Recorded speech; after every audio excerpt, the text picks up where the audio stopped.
PSSR at 0, flat and lifeless. PSSR at 100, oversharpened with chromatic aberration on distant objects. So where's this sweet spot? Patch 1.03 just dropped for Crimson Desert, and this is the biggest visual update yet. PS5 Pro gets a PSSR Sharpness slider from 0 to 100, and base PS5 gets a ray tracing toggle for the first time. I tested every setting across multiple locations to find which works best. Let's get into it. First, let's do the extremes, 0 versus 100 across all three modes.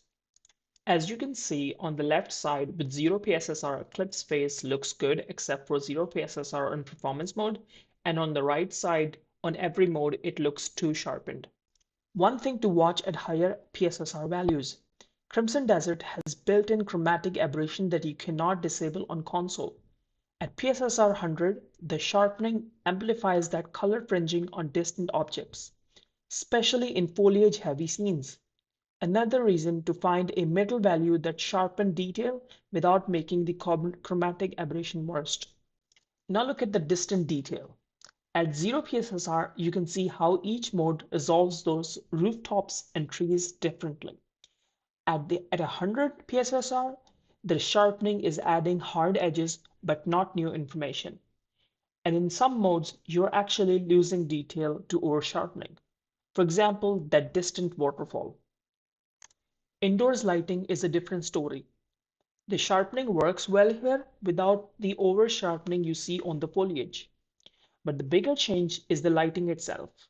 Pearl Abyss improved indoor lighting across all platforms in this patch, and you can see it.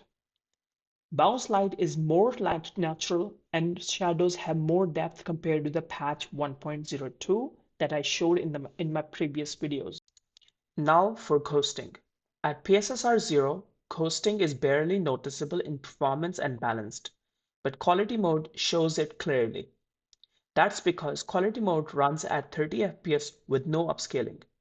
The lower frame rate means more motion between frames, and there is no upscaling softness to mask the trail. At 100, ghosting improves across all three modes. The sharpening tightens those trailing edges.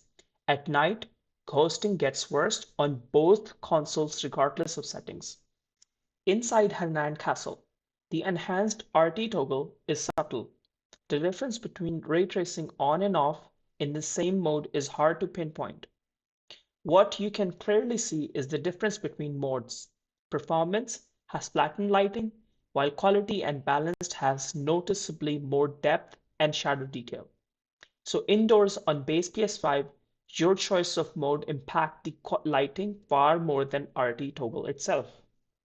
So if you want the best interior lighting, switching from performance to balanced will give you a bigger visual upgrade than turning enhanced RT on. Night is where enhanced ray tracing toggle becomes worthy talking about. With ray tracing off, the lighting spreads evenly, brighter, but less natural. With ray tracing on, light concentrates around the torches and campfire with realistic fall-off.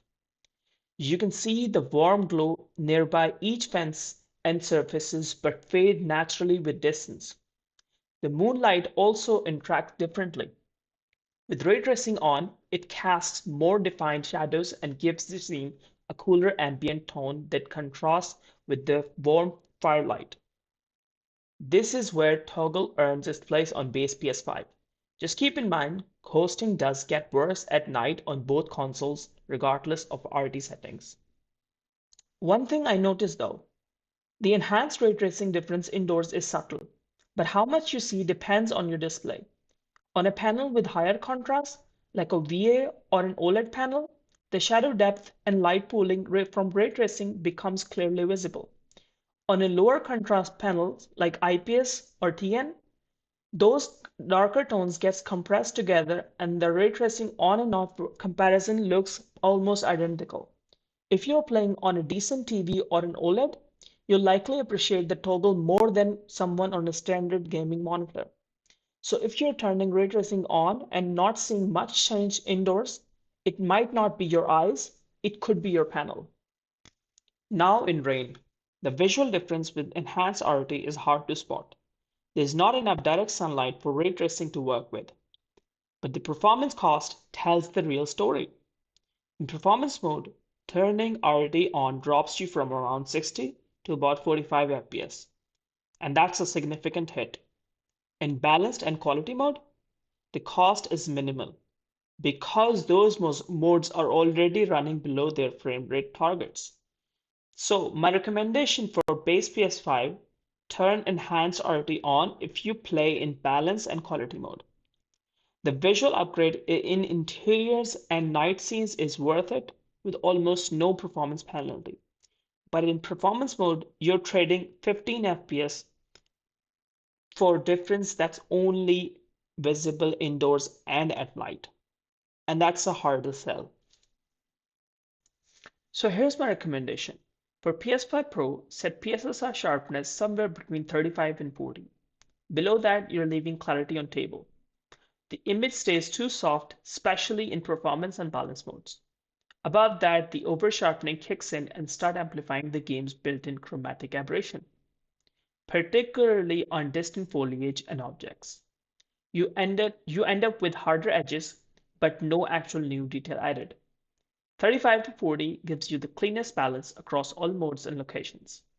For base PS5, the enhanced ray tracing toggle is worth turning on, but with a caveat.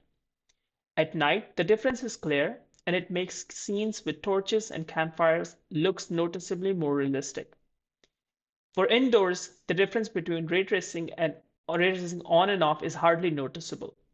Your choice of mode matters more there. So if you prefer visuals over frame rate, turn it on and enjoy the improved night scenes. But if you are in performance mode and want to keep your 60 FPS, note that the toggle costs you around 15 frames per second, and the visual payoff is mainly limited to nighttime.